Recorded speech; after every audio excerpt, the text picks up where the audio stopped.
retrouve aujourd'hui dans une vidéo que je n'ai pas fait depuis un petit moment parce qu'en général je ne la fais pas pendant l'été. C'est la vidéo des sorties littéraires et en effet en juillet et août le rythme ralentit tellement, il y a peu de sorties. Alors il y en a qui m'ont intéressé cet été mais il y en a quand même moins que les autres mois de l'année, donc je ne fais pas cette vidéo en juillet et en août. Mais qui dit septembre qui approche dit rentrée littéraire et dit donc vraiment beaucoup de sorties qui me tentent énormément. Je crois que j'en ai repéré à peu près une vingtaine, donc c'est parti, on va faire le petit point sur tous les livres que j'ai repérés. Et puis n'hésitez pas à me dire vous dans les commentaires quelles sont les sorties que vous attendez avec impatience ce mois de septembre, s'il y en a que vous avez déjà précommandé, acheté, déjà, alors reçu, j'allais dire c'est compliqué parce que je pense qu'au moment où vous voyez cette vidéo on n'est pas encore en septembre. Mais bref, dites-moi sur quel livre vous avez jeté votre dévolu. Et on commence en date du 3 septembre avec un tome 2 que j'attends énormément puisque j'ai lu le tome 1 très récemment et que je vous en parle vraiment beaucoup ces derniers temps. En plus je l'ai lu sur une période tellement longue, donc il a fait son apparition dans 56 000 vidéos. Il s'agit de Angélion de Justine Tiffany, sorti chez Plume Blanche, et donc le tome 2 arrive. J'ai lu le tome 1, je l'ai terminé au mois de juillet ou août, je ne sais plus, et du coup le tome 2 arrive, je suis trop contente. En plus le tome 3 sort l'année prochaine, mais je crois qu'il y aura en avant-première en fin d'année, il y aura possibilité de l'avoir. Bref, j'ai tellement adoré le tome 1 que j'attends avec impatience ce tome 2. On est dans un univers assez sombre où il y a une magie de l'Angélion, enfin il y avait une légende jadis avec une certaine déesse qui protégeait les habitants, mais eh bien il y a une certaine malédiction qui s'est abattue depuis quelques temps et cette malédiction amène les damnés. Toutes les nuits il y a des sortes de créatures bizarres, bref il vaut mieux pas sortir la nuit, et donc la magie de l'Angélion est une sorte de magie qui protège les habitations, c'est une sorte de lumière en fait, et on va suivre un personnage qui a le pouvoir de manipuler cet Angélion, qui fait partie a priori d'une prophétie, et donc on va la suivre dans toutes ses aventures. C'est un univers tellement sombre, hyper glauque à certains moments, un peu terrifiant. C'est trop bien écrit, c'est hyper addictif, c'est hyper immersif, franchement j'ai adoré. Donc j'attends avec impatience ce tome 2, très hâte de voir la suite des aventures parce que comment vous dire que le tome 1 c'est les montagnes russes d'un point de vue émotionnel. On passe en date du 4 septembre avec une sortie qui me fait trop envie là aussi. J'ai déjà reçu le tome 1, enfin c'est le tome 1 qui sort. Il s'agit de La tisseuse de mélodie de Sarah Abbasi qui sort chez Hachette. Le livre est trop beau, franchement il y a même un jaspage avec des notes de musique. Bon il est dans le salon mais je vous le montrerai dans une prochaine vidéo, vous inquiétez pas. En tous les cas j'aime beaucoup cette couverture et l'objet livre qu'ils ont fait, et le livre me tente énormément puisqu'on est dans un monde où la musique possède un pouvoir redoutable. Une partition peut ensorceler, manipuler et elle peut même tuer, et on va suivre une jeune fille qui, comme 49 autres rares élus, est une tisseuse, et du coup en fait elle tisse le destin de tous les habitants de là où elle habite, et un jour elle va voir son propre destin, son propre avenir, et elle va voir qu'elle va être à l'origine de la chute du royaume. Soit ça va être révélé, je ne sais pas comment, mais elle va devoir prendre la fuite, et en fait j'aime trop me dire que ça va être un univers de fantasy avec la musique vraiment au cœur de l'histoire.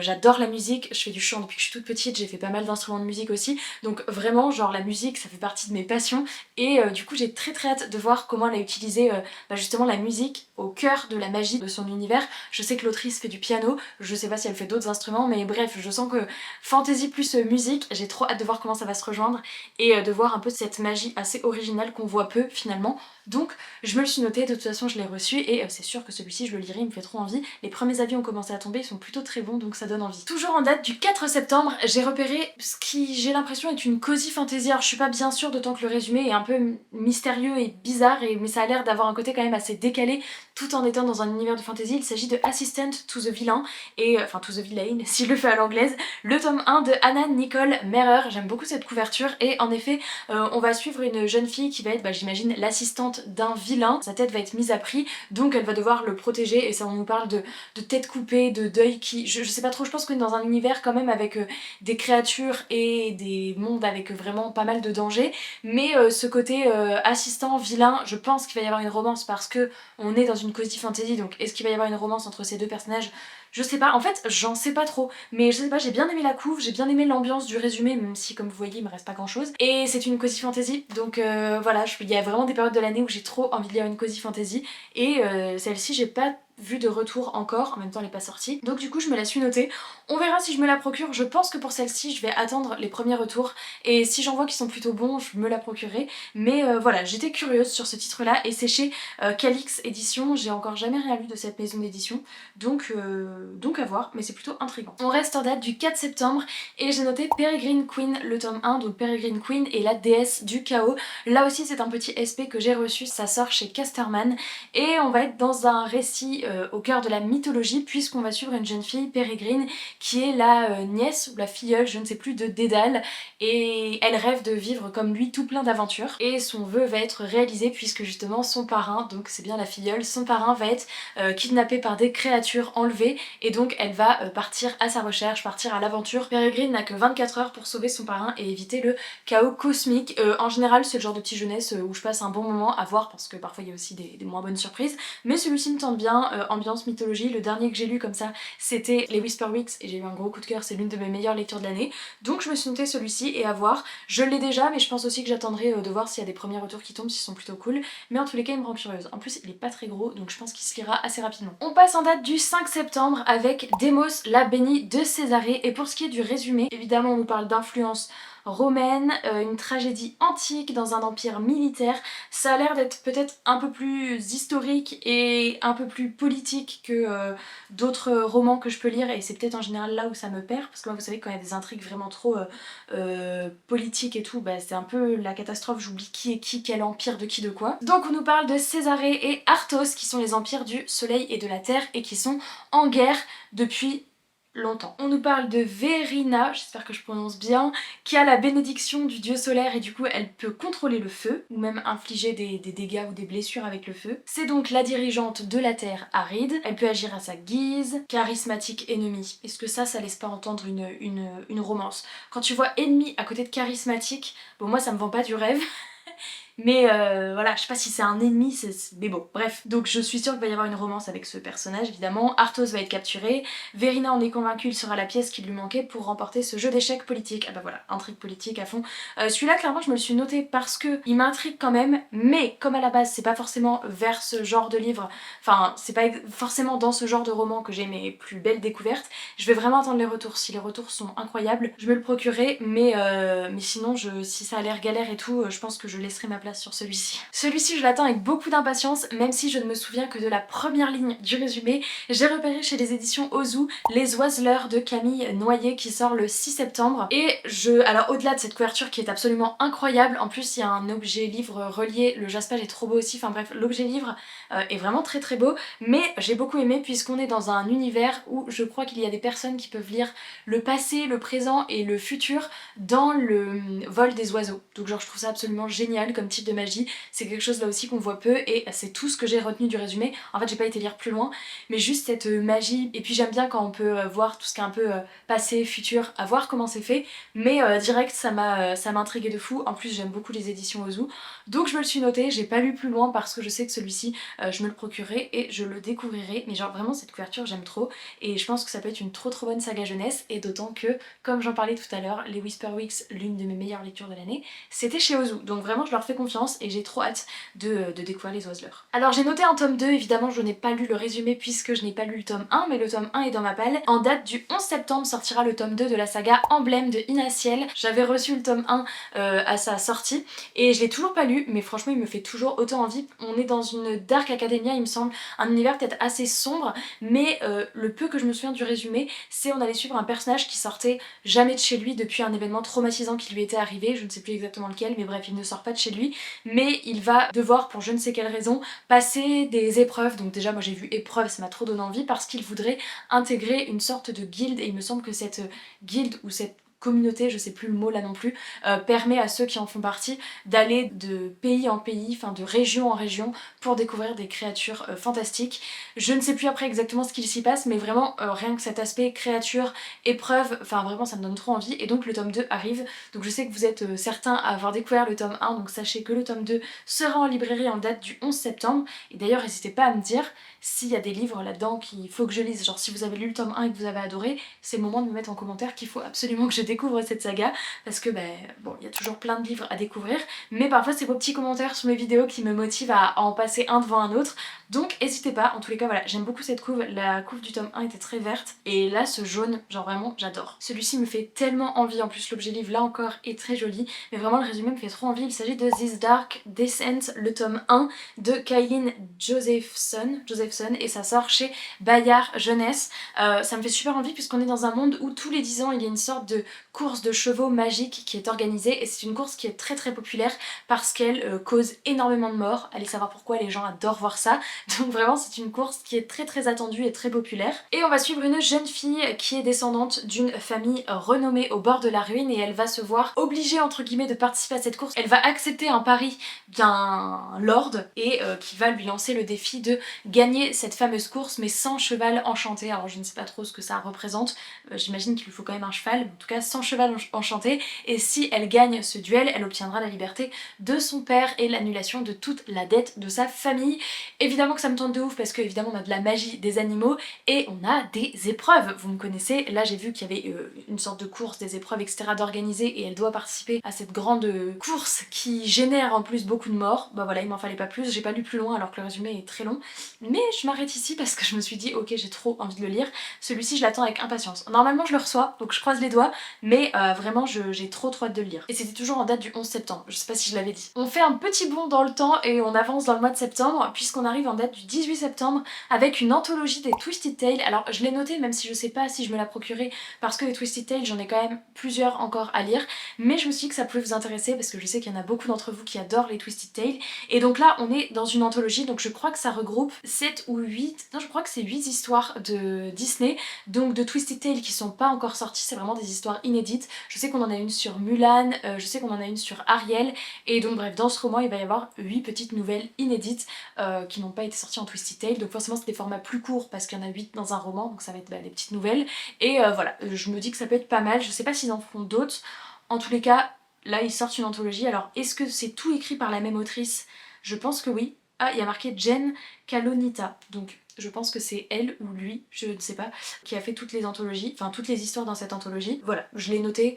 Maintenant, moi je pense pas me le procurer parce que je crois qu'il me reste encore 3 ou 4 Twisted Tales de ma pile à lire. Et que de manière générale, je suis pas vraiment fan du format nouvelle. J'ai l'impression que c'est toujours trop court pour moi et que je rentre pas assez dans l'histoire, que c'est déjà fini. Mais peut-être qu'il y en a parmi vous qui aiment bien les nouvelles et qui ont déjà lu tous les Twisted Tales, donc qui sont ravis d'avoir de nouvelles histoires. En tous les cas, voilà, c'est en date du 18 septembre en librairie. En date du 20 septembre, j'ai noté Songlight qui sortira chez La Martinière Jeunesse Fiction, et celui-ci aussi il me fait trop envie puisqu'on va suivre une jeune fille qui vit dans un univers où eh bien, il y a des inhumains. Donc a priori je sais pas ce qui détermine ce qui fait que vous êtes inhumain, mais en tous les cas il y a des tests à passer et si vous êtes inhumain, eh bien vous êtes pourchassé pour être reformaté ou alors même tué si jamais vraiment on n'arrive pas à vous reformater. Et on nous dit notre âme brille trop fort, notre don les menace. Donc j'imagine que ceux qui sont inhumains c'est ceux qui possèdent un don particulier, et évidemment on est avec une jeune fille qui va être dite inhumaine. On est dans le futur donc je pense que c'est un univers, soit c'est post-apo ou de la dystopie peut-être, je sais pas, mais on est dans le futur où justement une forme immersive de télépathie a vu le jour, et c'est ça ce fameux pouvoir qui fait que vous êtes inhumain, et il s'appelle le champ de la lumière. Et du coup c'est un pouvoir qui n'est pas du tout accepté, et en effet si vous l'avez, je pense qu'il faut soit vivre caché, soit peut-être s'échapper. Mais il y a une rumeur qui court comme quoi au-delà des frontières de ce royaume où les gens sont limite enfermés, au-delà des frontières, a priori avoir ce don ne serait pas dangereux, ne serait pas une honte, ça serait même plutôt célébré. Donc j'imagine que le personnage qu'on va suivre et qui va être inhumaine va essayer de s'échapper pour rejoindre ce fameux endroit où eh bien j'imagine qu'elle va apprendre à se servir de son don et en faire quelque chose d'utile. En tous les cas ça me tente trop, pareil là j'aime beaucoup la couverture et je sais pas, je trouve le pitch assez cool, donc à voir, et surtout dans cet univers comme ça SF, peut-être un peu post-apo ou en tous les cas dans un futur plus ou moins proche, je ne sais pas exactement, mais je trouve ça cool. Et la phrase qui est sur le livre c'est ils s'en prennent à notre lumière, haïssent notre chant, nous les vaincrons d'une seule voix. C'est intriguant je trouve, donc je me le suis noté, et celui-ci aussi j'ai très envie de le lire, et c'est un tome 1 de trilogie. Alors celui-ci je l'ai repéré mais pour vous, parce que moi là encore je n'ai pas lu le tome 1, il est toujours dans ma pile à lire, il me fait envie, mais en fait j'ai vu des avis plus ou moins mitigés sur ce livre. Donc à voir, c'est chez Ozu encore et c'est le tome 2 de la saga La Cage. Je crois que le tome 1 est sorti peut-être il y a 1 ou 2 ans, et en tout cas là le tome 2 arrive. Je me souviens encore vachement bien du pitch puisqu'il m'avait vachement intéressé au moment où il était sorti, et en fait j'aurais dû le lire à sa sortie. Mais j'ai pas pu, et depuis j'ai vu aussi bien des bons avis que des avis beaucoup plus mitigés, et on va suivre une jeune fille qui va se réveiller dans une salle avec d'autres personnes autour d'elle, et en fait les personnes ne savent pas qui elles sont, ne savent pas pourquoi elles sont ici, elles ont l'air d'avoir toutes oublié le pourquoi du comment elles sont là. Tout ce qu'elles savent c'est qu'elles sont toutes dans une même pièce enfermées, on leur apporte de la nourriture par une trappe et elles vont devoir découvrir le pourquoi du comment, enfin je sais pas, ça a l'air d'être, c'est un huis clos, c'est un thriller, et je sais pas si je trouvais le pitch je trouvais que le pitch donnait super envie. Mais voilà, j'ai vu des avis plus ou moins mitigés, n'hésitez pas à me dire si vous l'avez lu, ce que vous en avez pensé. En tous les cas, je vous annonce que le tome 2 sort en date du 20 septembre. Comme ça, si vous avez adoré le tome 1, et ben le tome 2 est bientôt en librairie. Celui-ci me fait tellement envie puisque là j'ai l'impression qu'on regroupe tout ce que j'aime dans la fantasy. Il s'agit de Légende des mondes d'Aria qui sortira chez les éditions Nathan, et il y a une BD qui sort en simultané du même nom, ou alors Chronique des mondes d'Aria. En tous les cas, la BD et le roman sortent en même temps, donc déjà je trouve ça trop cool. Et on est dans un univers où on va suivre une voleuse, une sorcière, un guerrier du Nord, enfin bref, on retrouve un petit peu des personnages très typiques des mondes de fantasy. Ils vont à la suite d'un naufrage s'échouer sur une île et ils vont être enrôlés par des pirates. Ils vont trouver une mystérieuse rune et ils vont découvrir une sorte de malédiction. Bref, moi j'ai vu clairement tout ce petit groupe avec voleurs, mages, enfin il y a de la magie, il y a de l'aventure, des pirates, une malédiction, bref ça m'a fait trop envie. Et de savoir qu'il y a le roman qui sort en même temps que la BD, je sais pas, ça me hype de fou parce que je me dis que vraiment j'ai trop envie de découvrir les deux en même temps. Enfin d'abord le roman puis la BD, mais vraiment après de pouvoir comparer les deux, je trouve ça trop bien de sortir BD et roman en même temps. On nous dit que c'est un roman de fantasy original inspiré du jeu de rôle numéro 1 sur Twitch, que je ne connais pas j'avoue, mais peut-être que si vous êtes plus connaisseur, vous avez déjà entendu parler de ce jeu. En tous les cas, c'est écrit par Fabien Claviel et c'est Xavier Colette aux illustrations et j'aime trop cette couve, c'est pour ça que je le précise. Je sais pas si c'est lui par contre qui a aussi fait les illustrations de la BD, mais c'est un livre que je note dans vraiment les livres que j'ai très envie de lire prochainement. J'avoue qu'il me fait trop envie. En date du 26 septembre, je ne vais pas vous faire le résumé de ce livre-là puisque c'est un tome 5 et que je n'ai lu que le tome 1. Il s'agit de Inheritance Games The Grandest... Waouh, Inheritance Games, tome 5, et puis voilà. Je n'ai lu que le tome 1 et je lirai pas la suite, donc là c'est vraiment pour vous. Je sais que vous êtes beaucoup à adorer cette saga. Pour ce qui était du résumé, dans le tome 1, en tous les cas, on allait suivre une jeune fille qui galère un petit peu à joindre les deux bouts, qui fait ses études mais qui n'a pas beaucoup d'argent, et un jour elle va recevoir une mystérieuse lettre qui lui dit qu'on l'a clairement couchée sur un testament et qu'elle vient d'hériter de la fortune, mais énormissime, d'ailleurs de l'homme le plus riche de l'univers dans lequel elle vit. Donc elle se demande pourquoi elle, est-ce que c'est une blague, etc. Elle décide quand même de se rendre au point de rendez-vous et elle arrive en effet dans un immense manoir avec toute la famille du défunt qui a été du coup déshéritée pour elle, et on lui dit que si jamais elle veut vraiment hériter de cette fortune, elle doit passer je ne sais plus quelle période de temps, mais bref une période de temps donnée dans le manoir avec toute la famille. Elle a une certaine période à tenir et si jamais elle y arrive et qu'elle résout les énigmes, elle héritera de toute cette fortune, donc évidemment elle va rester dans le manoir. Voilà, après on suit clairement les énigmes, un petit peu les relations qu'il va y avoir avec toutes les personnes de cette famille. J'ai lu que le tome 1 parce que je m'attendais à complètement autre chose et même si j'ai pas passé un mauvais moment, c'est clairement pas le genre de saga où j'ai eu envie de continuer, mais je sais qu'il y a énormément de fans de Inheritance Games, donc voilà. D'ailleurs si vous voulez en savoir plus sur tous les résumés, n'hésitez pas, je vous mets tous les liens en barre d'infos comme d'habitude. Si jamais vous avez lu par exemple là les 4 premiers que vous voulez savoir le résumé du tome 5, je vous mets le résumé du tome 5 en barre d'infos, mais voilà, moi ce sera pas pour moi, en plus 5 c'est énorme. Au début je pensais que ça allait être une trilogie cette saga, mais non, visiblement ils continuent. Bon après comme c'est une saga qui marche très bien, ils ont raison de continuer, mais clairement c'est pas pour moi. Et enfin le dernier livre que j'ai repéré en date du 26 septembre, c'est Ville de Lucie Piera Pajot, qui sortira aux éditions Gallimard Jeunesse, et c'est un livre qui me fait pas mal envie puisqu'on va suivre une jeune fille qui trie les déchets sur une île poubelle pour le compte d'une entreprise, et cette entreprise fabrique des implants qui permettraient d'accéder à un monde virtuel, et ce monde virtuel se nomme la dentelle, et on va suivre en parallèle un jeune garçon qui est un richissime héritier et qui vit sur l'une des cités flottantes réservées vraiment à l'élite, aux personnes les plus riches, et il rêve d'abandonner son corps pour aller vivre dans ce monde virtuel la dentelle, puisqu'il est handicapé, il est en fauteuil roulant de ce que j'ai compris. On nous dit pas qu'il est en fauteuil roulant, mais il est handicapé, donc j'imagine qu'il peut pas se servir de son corps comme il veut, et ça pourrait être vachement plus fun d'aller dans un monde virtuel. Ces deux personnages n'auraient évidemment jamais dû se croiser, mais la famille de Bunny va être enlevée et l'implant d'Adam, donc le jeune garçon, va être piraté. Et donc les destins de ces adolescents que tout oppose vont se croiser, et voilà. Ça nous parle d'écologie, de technologie, fracture sociale, le premier tome d'un diptyque, une biologie trop cool, futuriste, voilà, ça me fait super envie ce truc de réalité virtuelle, etc., de monde virtuel. En général, il faut savoir que j'y comprends pas grand chose, enfin j'ai envie de comprendre, mon cerveau a envie de comprendre, mais des fois j'ai les séries qu'on regarde avec ces thématiques, c'est trop drôle parce que genre j'ai un cerveau trop cartésien. Vous allez me dire pourtant je lis de la fantasy, mais comme ça des fois c'est un peu futuriste et que forcément il y a déjà des trucs de réalité virtuelle qui existent, donc c'est pas si loin parfois de notre réalité, et j'ai tellement envie de savoir comment ça fonctionne que mon cerveau ne se laisse pas aller complètement comme avec la fantasy et des dragues, on voyait un truc qui n'existe pas.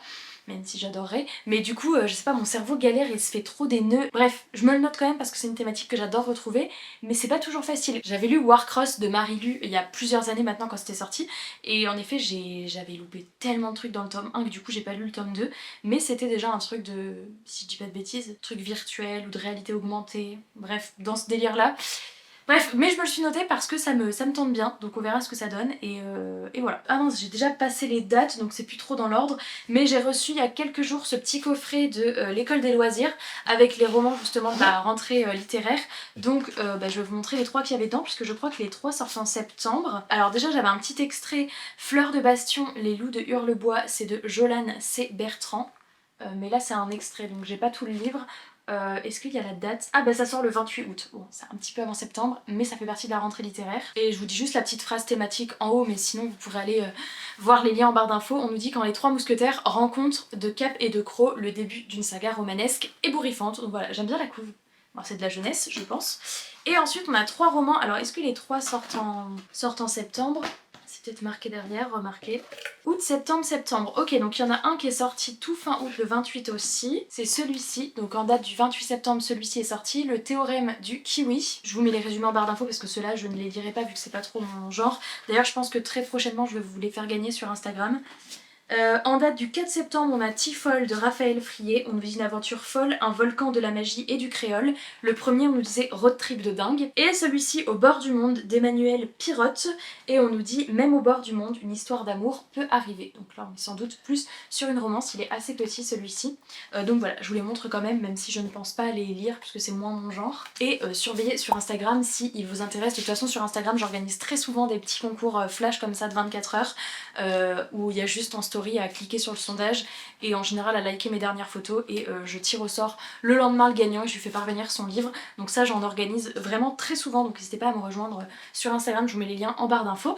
Et voilà, c'était les derniers livres de mon petit repérage des sorties de septembre. Voilà, j'espère que cette vidéo vous aura plu. N'hésitez pas dans les commentaires à me citer toutes les sorties que vous avez repérées et si vous avez déjà fait des petits achats comme je vous disais au début de la vidéo. J'espère sincèrement que cette vidéo vous aura plu, je vous remercie d'avoir regardé jusqu'au bout. Je vous fais plein de très gros bisous, je vous souhaite de belles lectures et je vous dis à très bientôt dans une prochaine vidéo. Ciao!